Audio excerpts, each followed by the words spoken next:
And now we're joined by Juliet and Devin from Alabama. It's nice to see you guys. Nice to see you too. Thanks for having us. Yeah, of course. So can you tell us about your experience so far with GNR? GNR was absolutely amazing. It was such a rewarding experience. We did it in a class where kids weren't super experienced in the field, and so getting to see them grow and learn, a little bit more about broadcast news is really amazing. Same thing pretty much that Juliet said. Everyone pretty much gained a different experience from the whole process, but overall it was very rewarding. So we're very grateful to participate. That's awesome. And can you guys talk to us a little bit about some of the stories we're going to be watching? So we really covered all aspects of Shelter. We tried to. So we have stories about our adaptive athletics program, their brand new gym. We have stories about, we just had a tornado in Alabama, Jacksonville State University. So we covered their rebuilding process and what they're going through, how our campus helped out their campus. We have stories on Airbnb. We just kind of went down the list. We covered student life to animals to natural disasters. And I saw that there was something about, oh yeah, you mentioned about the tornadoes. So let's talk about the unpredictable weather. How does that affect homeless? Because I know homeless isn't just defined by people who lay on the street or have, build a home on the street, but it has also something to do with if you can instantly lose your home like that. Yes, and that's one of the stories we covered about Sonia Kemp back in the 2011 tornado. She lost her house and she was homeless for a very long time, having to sleep in her car, and now Habitat for Humanity is currently building her a new home.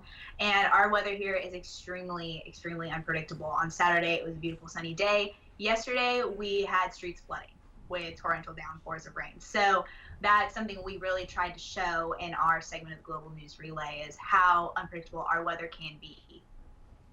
Are there more programs that can help you if you lose your home due to a natural disaster out there? Yes, there's Habitat for Humanity. There's also Salvation Army. There's university gets extremely involved in helping people rebuild after tornadoes. They pair with Habitat Humanity. A lot of on-campus organizations work with the community with that too. So there was a mention about solar panels in one of your stories. Do you see people getting them installed more now because of the natural disasters that could happen as sort of a backup if that does happen? Yes, solar panels, all around the country are taking a big leap towards the new way we get power, especially here in Alabama. It's a great backup system, especially if the power grid goes out. People are more sustainable for themselves, so it is becoming a new power we are looking towards. That's very true. I have solar panels too in my house, so I plan to get them. Right. All right, well, thank you guys so much for talking with us. We've been talking with Devin and Juliet. Bye, thank you. You're watching the Global News Relay, a collaborative global newscast created by university students around the world. The GNR stream live on CMAC.tv, our Fresno State Focus and Global News Relay YouTube channels, and on our website, globalnewsrelay.com. We're also live tweeting and posting on Instagram, Facebook, and Snapchat. You can find links to all of our social media platforms on our GNR website and Global News Relay Facebook page. Coming up, we'll take a look at the stories from the University of Alabama. Here at the Capstone, we're ready to take you around West Alabama. Our student reporters are covering the theme of shelter in more ways than one. A devastating tornado can destroy homes and lives, which can take years to recover.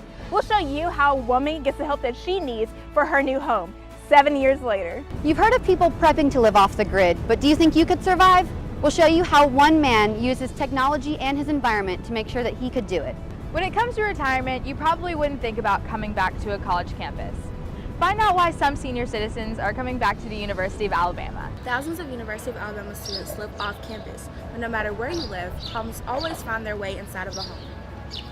We'll show you the realities that rental properties face and what's being done to change it. On big event weekends, hotels in Tuscaloosa are a hot ticket item.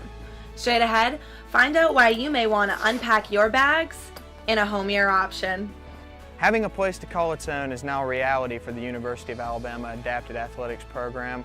Find out how the new facility is helping to aid the Capstone's reputation and records. Taking care of a pet is a big responsibility. We'll show you how one woman in Tuscaloosa takes care of this guy and hundreds more. We invite you to join us from the University of Alabama. And we can't wait for you to join us for the Global News Relay. It's not just a school to me, it's home. Everyone's there to help you and to see you succeed. Challenging. You're like, I'm here, I can do this.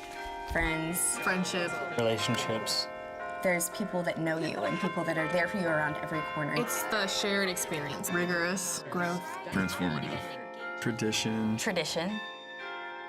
Faith. I've loved every second of it. It's family. It's home. It's Baylor.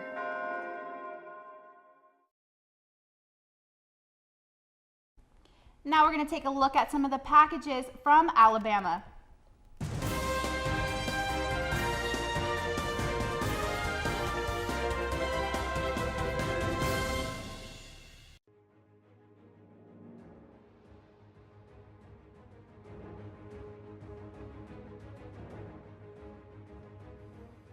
Thanks for joining us. I'm Devin Bowens. And I'm Juliet Edwards. Welcome to the WVUA 23 studios in Tuscaloosa, Alabama. As part of the Global News Relay, we focused on the theme shelter and what that means for different areas and cultures in central Alabama. For our region, staying weather aware on a daily basis is a reality. From sunny skies to downpours to tornadoes and flooding, our weather can be fairly unpredictable. For the last couple of weeks, we've been following the reconstruction of Jacksonville State University. A tornado classified as an F3 struck the campus on March 19th. JSU sustained damage to its Coliseum, downed power lines, and fallen trees.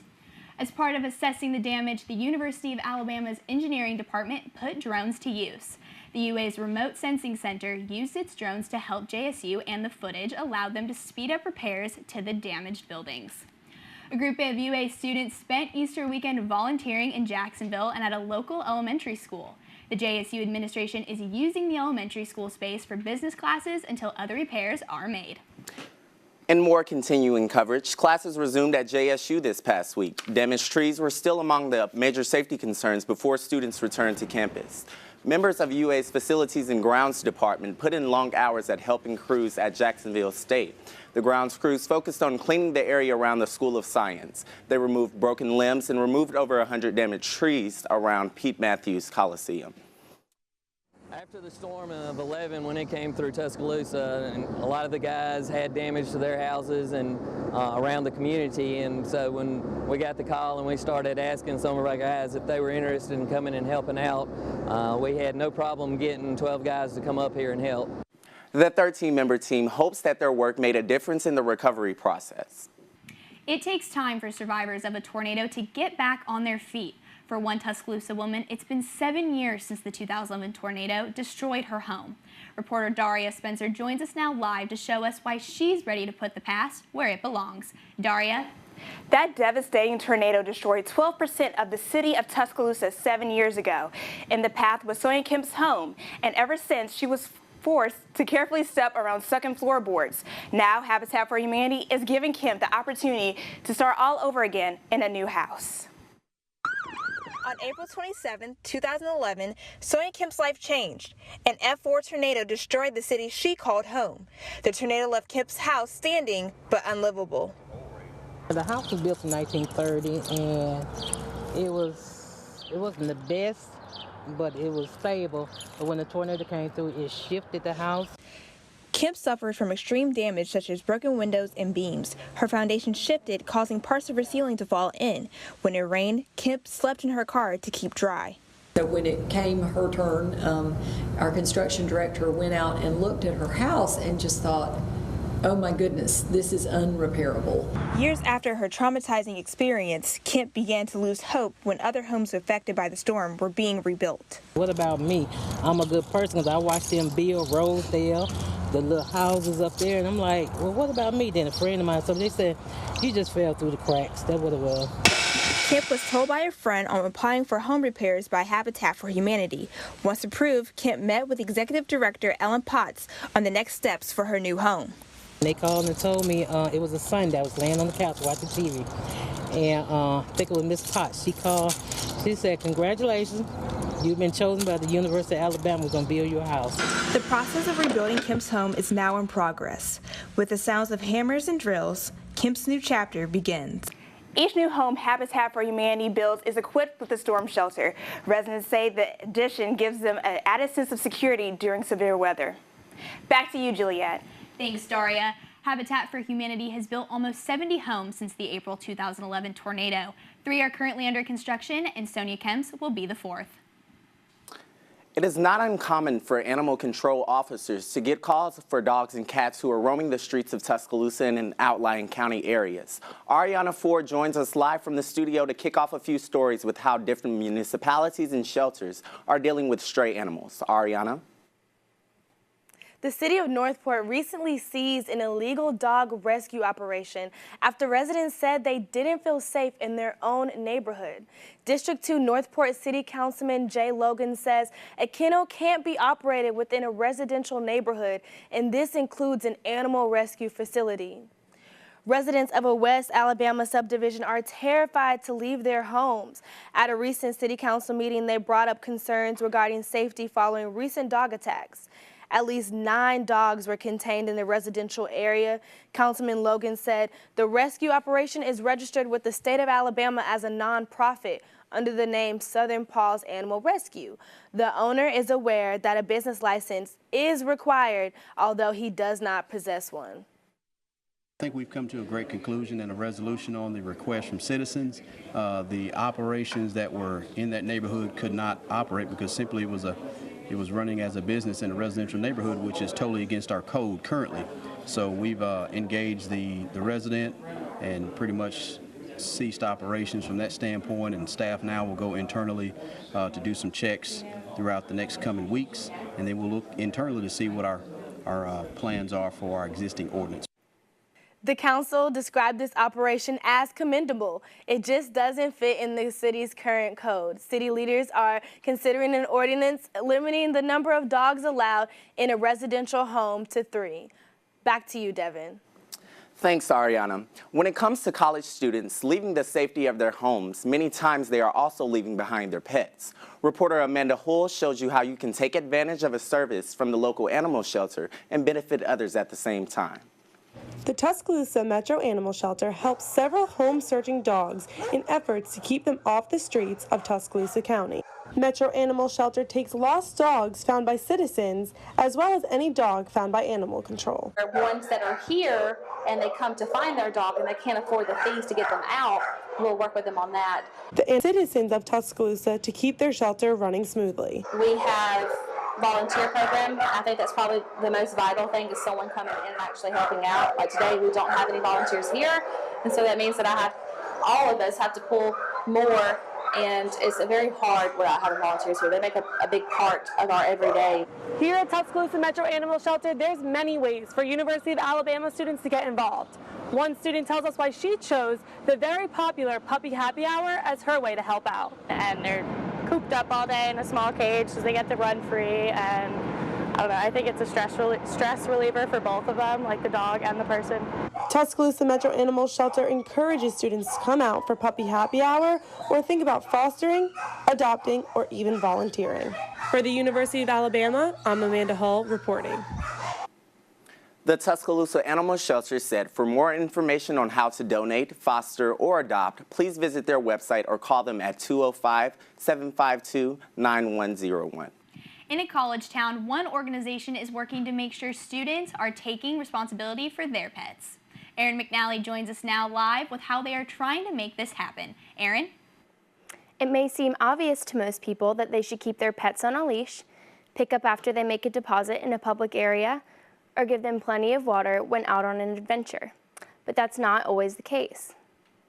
The Alabama Student Animal Organization is teaching people, if they own four-legged friends, take care of them in every situation.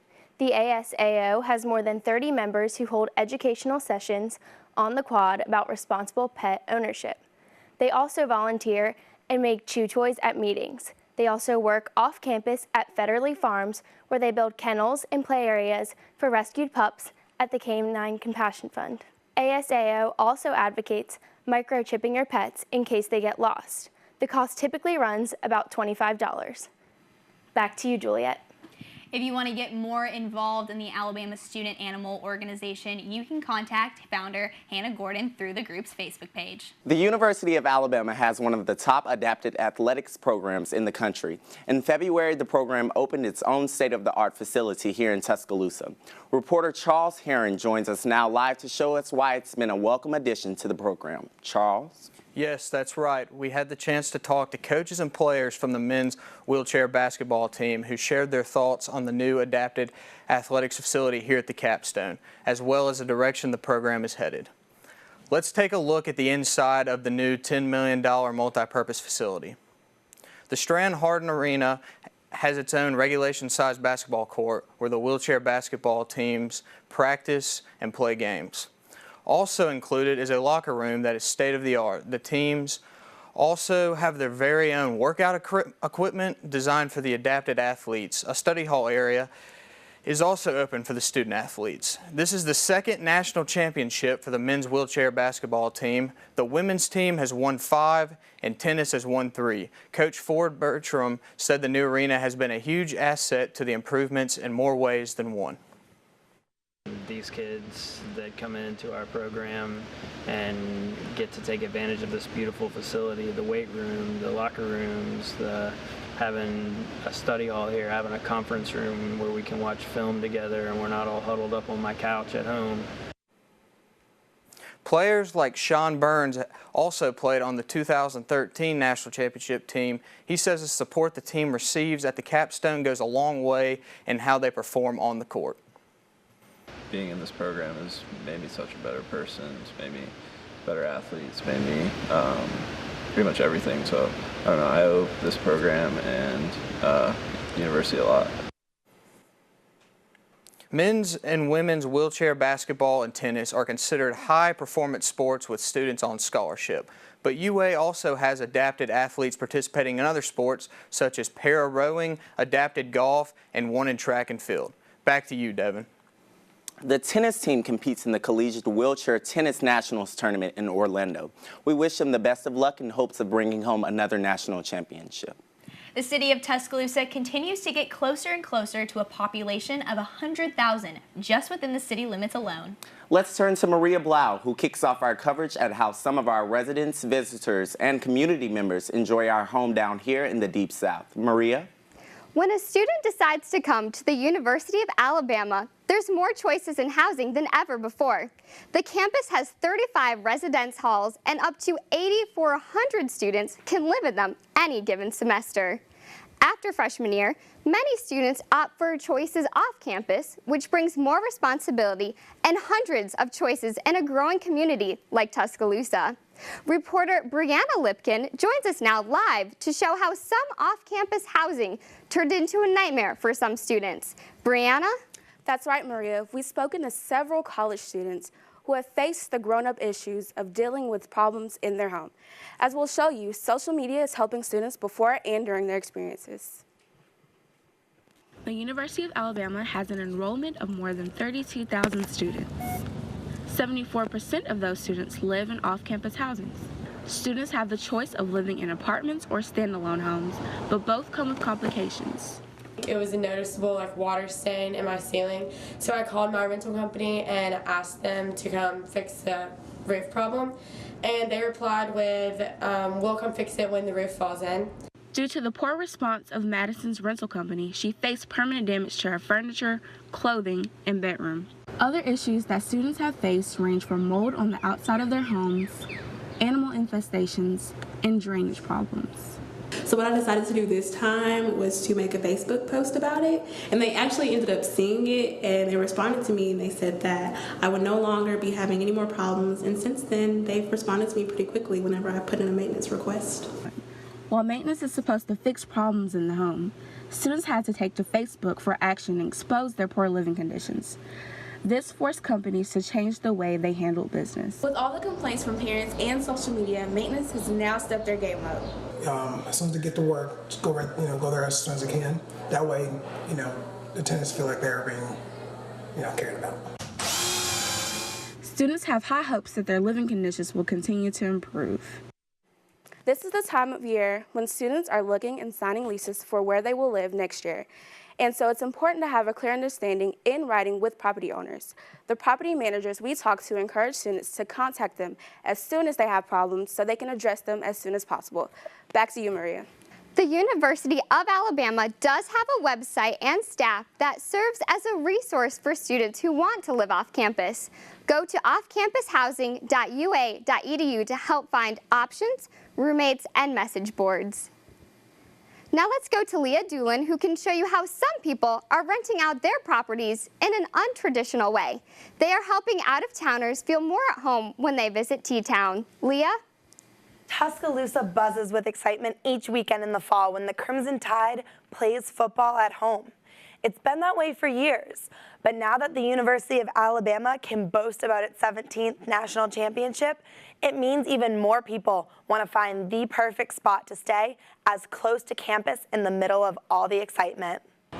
Tuscaloosa's population on a regular day is nearly 100,000. During football season in the fall, it more than quadruples in size, meaning a large amount of people need somewhere to stay.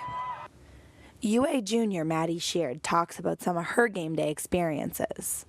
Game days are so crazy here. When my parents come to visit, they can barely find a place to stay. There are people everywhere. Everybody comes in town. What some visitors aren't familiar with is a company called Airbnb. Airbnb allows people to rent out their properties for a specified amount of time. George Sanders bought his property in Tuscaloosa for a place to stay when visiting for game day weekends. When Sanders decided to make Tuscaloosa his permanent home, he no longer had a need for his second property. We couldn't decide on whether or not we wanted to sell the house or the condo or to keep it, and we thought we'd try that to see how it went. And obviously, if you can use the Airbnb experience to help pay down the mortgage, then obviously you've got some rental property there. The site offers over 2 million properties that renters can potentially stay in worldwide. Sanders also mentioned how Airbnb can be an easier way to stay in town. Most of the time you have a lot more room. Some of the locations are probably better, more convenient. For example, Tuscaloosa, you have the stadium that you're real close, and it's hard to get close to the stadium. So with the campus and the stadium and all the sporting events being close to this location, it's worked out well. Some properties have the amenities that hotels traditionally do not always offer. For example, a washer dryer and a full kitchen. To add to those perks, properties can also include a pool or a gym, and can even have a unique feature like a putting green. With more people opening their homes to Airbnb Tuscaloosa, visitors will have a new way to enjoy their stay. Every Airbnb has its own features, just like apartments and hotels. And some have restrictions in the fine print, just like any other rental property. Make sure you always read the fine details at airbnb.com. Back to you, Maria. In a city like Tuscaloosa, college students, residents, and visitors have a ton of choices. Juliet and Devin, I don't know about you, but there's a reason why our home during college uses the slogan, the one and only. There's not many places like T-Town, right? That's right, Maria. I'm from California and you are from Michigan. There's a reason we all chose to come to college in this unique area in central Alabama. One man is making quite a different living choice. You may have heard of the term off the grid, but what does that really mean in the year 2018? It's a system and lifestyle designed for people to live without the reliance on a utility for power. Solar panels have reduced the reliance on utilities, but they aren't enough to run a home completely off the grid. Reporter Kaylee Neitzel met with the man who has accomplished running his home off the grid after making it his mission to make his life more eco-friendly. It will either go into the batteries. Ed Benson, a 74-year-old retired entrepreneur, has accomplished running his home completely off the power grid. He started 12 years ago, and the conversion wasn't cheap, with each solar panel costing him around $5 a watt, which can now be as low as $1. He says he began to make the change to renewable energy because, like cars or phones, someone had to do it first. The industry really needed a start because the equipment was too expensive for the average person, but if somebody didn't go first, it would never get anywhere. Solar panels have reduced the cost of electricity to less than 3 cents per kilowatt hour, making it now cheaper to use solar power. But his solar panels aren't the only way Mr. Benson uses renewable energy to power his home. He also uses a very special air conditioning system called a geothermal system, powered by this river here behind me, to heat and cool his home year-round. Typical geothermal systems use the earth to cool air through pipes underground. After researching the benefits of geothermal air conditioning, Benson thought of the large river that flows directly in front of his home and had a unique idea. I felt like that in my particular case, it would be a lot less expensive and better off environmentally if I put a heat exchanger in the river. I'm not actually using river water, but I'm using the river to pick up heat in the wintertime and dispose of heat in the summertime. And his impact on the environment doesn't stop there. He purchased his first electric car 6 years ago, and in 2014 he bought a Tesla with a range of about 250 miles and a charging time of only 30 minutes. The world would be better off if they would hurry up and go to electric cars. Benson has clocked over 80,000 miles in his car and has no plans to stop anytime soon. Reporting for the University of Alabama, I'm Kaylee Neitzel. If you think you'd like to live off the grid, you can purchase Benson's eco-friendly house for $520,000. Retirement may not be at the top of your worries at this point in time in your life. But at the Capstone Village, senior citizens have the opportunity to live their life like college students. 140 residents live on campus in independent living, assisted living, and in the closed memory impaired unit. Residents range from Tuscaloosa natives and university alumni to people who want to live south of the Mason-Dixon line. Student volunteers also take advantage of opportunities to remind them of what it's like to be a part of the Capstone. Capstone Village is very different from most retirement communities. It's located right on the campus of the University of Alabama, which means even before the university bought us, we had access to all the lectures, we had access to student groups for activities, we were being used by the university for research, we had access to all the sports. Volunteering at the Capstone and speaking with the residents has helped me learn about life experiences before I go out and learn life. There's something comforting about college life in the Capstone Village. Residents remind us that there's always a place for us here in Tuscaloosa. That's all the news we have for you now. We want to thank all of you who have watched the University of Alabama segment of the Global News Relay. We hope you've enjoyed it.